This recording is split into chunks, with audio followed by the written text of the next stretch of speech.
여러분 안녕하세요. 네 번째 영명입니다. 8월 22일 방송을 시작하겠습니다.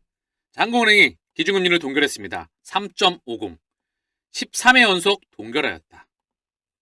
금통위원 4명, 3개월 내에 금리 인하 가능성을 열어놨다.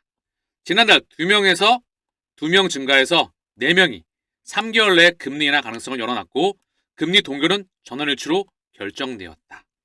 대한민국의 통화정책, 개인적으로는 통화에 대한 주권, 즉 볼륨이 그다지 크지 않다고 보고 있습니다. 자, 먼저 대한민국의 통화정책은 크게 4가지로 나뉩니다. 첫 번째가 기준금리죠. 일주일물 RP를 가지고 결정합니다. 레포라고 아시죠? 환매 조건부 채권. 자, 두 번째가 지급준비율, 지준율이라고 하죠. 은행에 100만 원이 있으면 90만 원은 대출해 줄 수 있고요. 10만 원은 남겨놔야 돼. 이게 지준율 10%입니다. 이걸 줄이게 되면 통화량이 더 늘어나겠죠. 세 번째가 공개시장 조작. 채권 시장에서 채권을 사고 품을 하면서 통화량을 조절합니다. 자, 네 번째, 총액 한도 대출. 이게 대한민국의 4가지 통화 정책입니다. 이걸 통해서 시중의 유동성을 조절하는 겁니다. 금리를 내리고 올리고 이자 몇 표를 왔다 갔다 하는 것도 중요하지만 돈의 양을 조절할 수 있다는 거. 자, 더불어서 콜금리, 하루짜리 금리죠.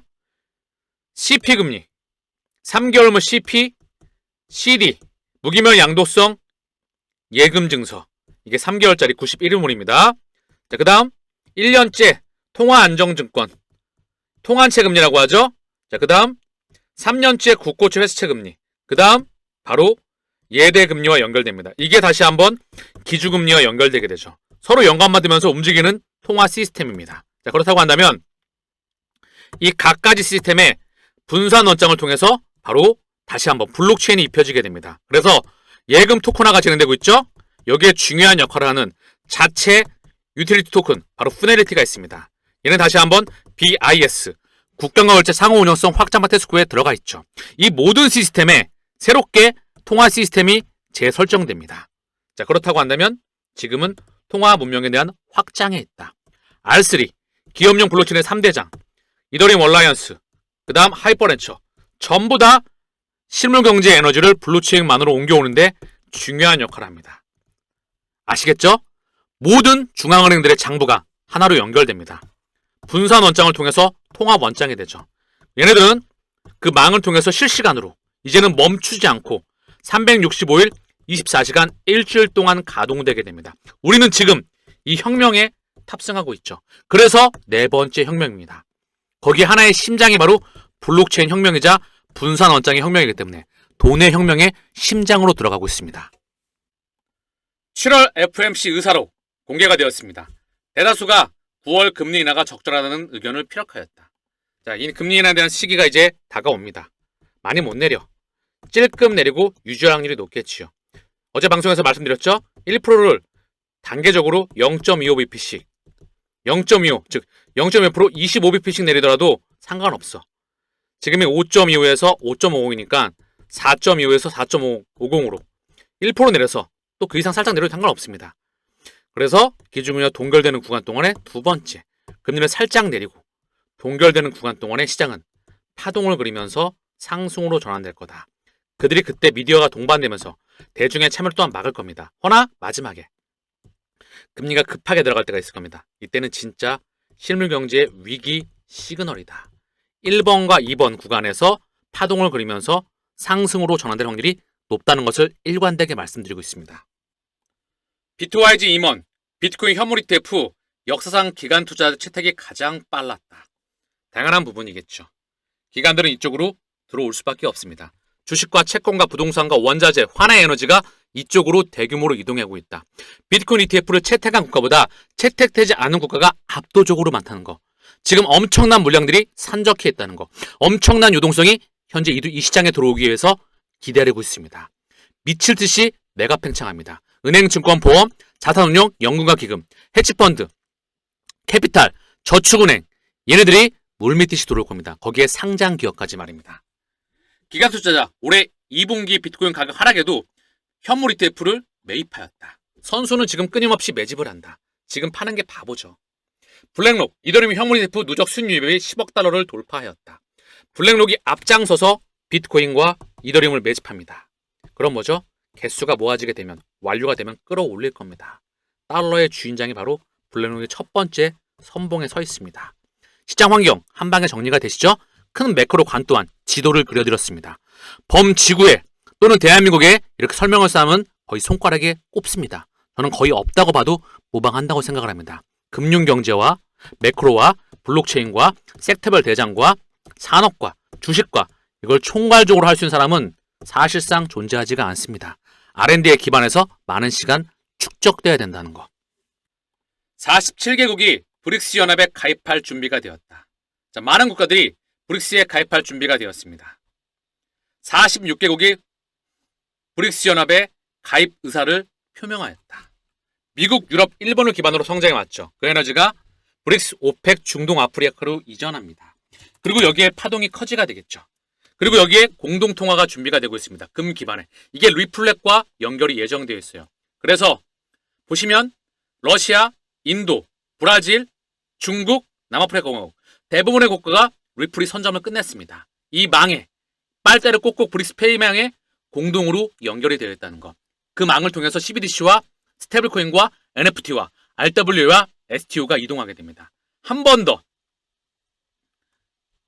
금 기반에 달러, 유로, 엔, 파운드, 위안화 국제결제 통화이죠. 여기에 뱅크 오브 아메리카, 달러의 주인장, 국제통화기금, IMF, 중국, 여기에 리플, XRP가 브릿지 커런시로서 언급이 되고 있었다. 이미 이 그림은 설계가 되어 있습니다. 결국 파동을 따라서, 흐름을 따라서 이쪽으로 이동할 수밖에 없다는 것이 팩트겠죠. 연구에 따르면 7대륙 전체에서 XRP를 사용하는 기관이 드러났다. 자, 보시면 SBI 리플 아시아를 통해서 R3와 동아시아 지역에서 중요한 역할을 담당하고 있습니다. 싱가포르 중앙은행은 마스, 홍콩 중앙은행, 그 다음 아랍에미레이트, 이집트, 온 아프리카의 MFS, 즉 모바일에서 중요한 역할을 담당하고 있습니다. 노바티, 호주의 거대 금융권이죠.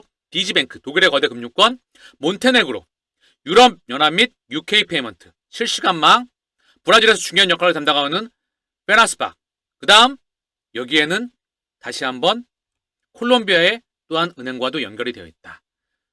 5대양 6대주에 이미 빨대로 꼽아놨다. 동맥, 정맥, 모세혈관에 주요 망이 지금도 확장을 합니다. 파트너십에 이은 파트너십, 남미, 그리고 미국, 유럽, 일본, 아프리카, 브릭스, 중동, 아세안 모든 망이 그들은 거르지 않고 전쟁 이슈에도 상관없이 또는 금융시장 이슈와 상관없이 그들은 건설망을 확장하고 있습니다. 그게 모습을 드러내겠죠.